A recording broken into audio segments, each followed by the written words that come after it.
ब्राह्मणी और तिल का बीज पंचतंत्र की कहानी। बहुत समय पहले की बात है। किसी गांव में एक गरीब ब्राह्मण रहता था। एक दिन उस ब्राह्मण के घर पर कुछ अतिथि आए।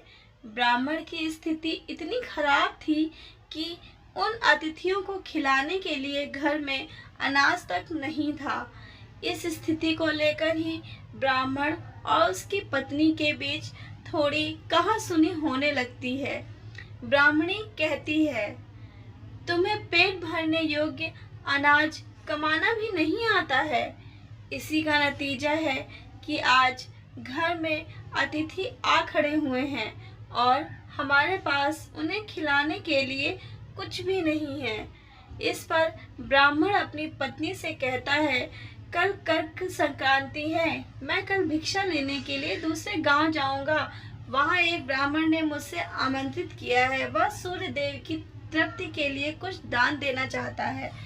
तब तक जो कुछ भी घर में है उसे आदर सत्कार के साथ अतिथियों के सामने रखो।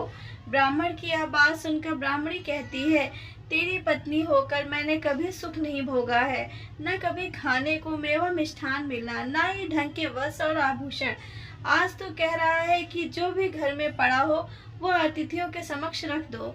जब कुछ है ही नहीं तो मैं उनके सामने क्या रख दूं? पड़े हैं तो बस एक मुट्ठी तिल, तो क्या अतिथियों के सामने सूखे तिल रखना अच्छा लगेगा? पत्नी की यह बात सुनकर ब्राह्मण कहता है, ब्राह्मणी, तुम्हें ऐसा बिल्कुल भी नहीं कहना चाहिए। कारण यह है कि इच्छा के अनुसार किसी भी मनुष्य को धन की प्राप्ति नहीं होती है।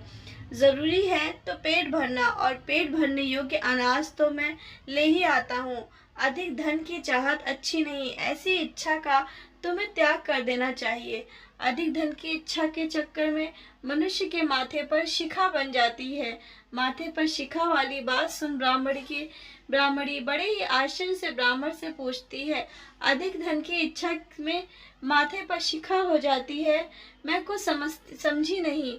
जो भी कहना है खुल कर कहिए। ब्राह्मणी के इस सवाल का जवाब देने के लिए ब्राह्मण अपनी पत्नी को शिकारी और गीदड़ की एक कहानी सुनाता है। ब्राह्मण कथा की शुरुआत करता है। एक दिन एक शिकारी जंगल में शिकार की खोज कर रहा था। जंगल में कुछ आगे बढ़ने पर शिकारी को एक काले रंग का पहाड़ मिला, जैसा विशाल सुअर दिखाई देता है। सुअर को देखते ही शिकारी अपना धनुष उठा लेता है और कमान खींचते हुए सुअर पर निशाना लगा देता है। कमान से निकला हुआ तीर तीव्र गति से सुअर को घायल कर देता है। घायल होने पर सुअर चिघाड़ता हुआ शिकारी पर पलटवार कर देता है। सुअर के तीखे दांतों से शिकारी का पेट फट जाता है। इस तरह शिकार और शिकारी दोनों का ही अंत हो जाता है। इसी बीच खाने की तलाश में भटकता हुआ एक भूखा गीदड़ वहां से गुजरता है, जहां शिकारी और सुअर का शव पड़ा हुआ था। बिना मेहनत इतना सारा भोजन देख गीदड़ मन ही मन बहुत खुश होता है और मन ही मन सोचता है कि आज तो ईश्वर की बड़ी कृपा हुई, जो इतना अच्छा और अधिक भोजन एक साथ मुझे मिला है। मैं इसे धीरे धीरे और आराम से खाऊंगा, ताकि लंबे समय तक मैं इसे उपयोग में लाऊंगा। इस तरह से मैं इस भोजन के साथ लंबे समय तक अपनी भूख को शांत रख पाऊंगा। इन सभी बातों पर विचार करते हुए गीदड़ सबसे पहले छोटी छोटी चीजों को खाना शुरू करता है। तभी उसे शिकारी के मृत शरीर के पास धनुष पड़ा दिखता है। गीदड़ के मन में पहले उसे ही खाने का विचार आता है और वह धनुष पर चढ़ी हुई डोर को चबाने लगता है। गीदड़ के चबाने से धनुष पर चढ़ी हुई डोर टूट जाती है और डोर टूटने से धनुष का एक सिरा वेग के साथ गीदड़ के माथे को भेदता हुआ ऊपर निकल आता है। गीदड़ के माथे को भेद कर धनुष का जो सिरा गीदड़ के सिर पर निकल आता है, वह ऐसा प्रतीत होता है मानो गीदड़ के माथे पर शिखा निकल आई हो। घायल होने के कारण कुछ देर बाद ही गीदड़ की भी मौत हो जाती है। इतना कहते हुए ब्राह्मण कहता है, ब्राह्मणी, इसीलिए मैं कहता हूँ कि जरूरत से अधिक लोभ से माथे पर शिखा आ जाती है। यह कथा सुनने के बाद ब्राह्मणी कहती है, ठीक है, अगर ऐसी बात है तो घर में जो मुट्ठी भर तिल पड़े हैं उन्हीं को मैं अतिथियों को खिला देती हूँ।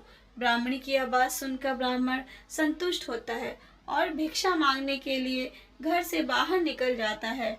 वहीं ब्राह्मणी भी घर में पड़े तिल को धूप में सुखाने के लिए फैला देती है। तभी कहीं से एक कुत्ता आ जाता है और उन साफ तिलों पर पेशाब कर देता है, जिससे सभी तिल खराब हो जाते हैं।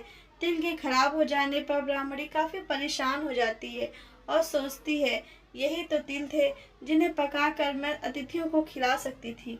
अब मैं क्या करूं? काफी देर सोचने के बाद ब्राह्मणी को एक तरीका सूझा।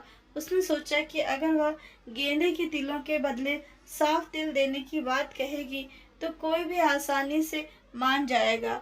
साथ ही किसी को भी इन तिलों के खराब होने की बात पता नहीं चलेगी। इस पर विचार के साथ वह इन तिलों को लेकर घर घर घूमने लगी। ब्राह्मणी की बात सुनकर एक महिला वह तिल लेने के लिए तैयार हो गई, लेकिन उस महिला का पुत्र अर्थशास्त्र पढ़ा हुआ था। उसने अपनी माँ से कहा कि इन तिलों में जरूर कोई न कोई खोट होगी, वरना कौन साफ सुथरे तिलों को गंदे तिलों के बदले लेने के लिए तैयार होगा। पुत्र की बात सुनकर महिला ने ब्राह्मणी के तिलों को लेने से मना कर दिया। कहानी से सीख, हमारे पास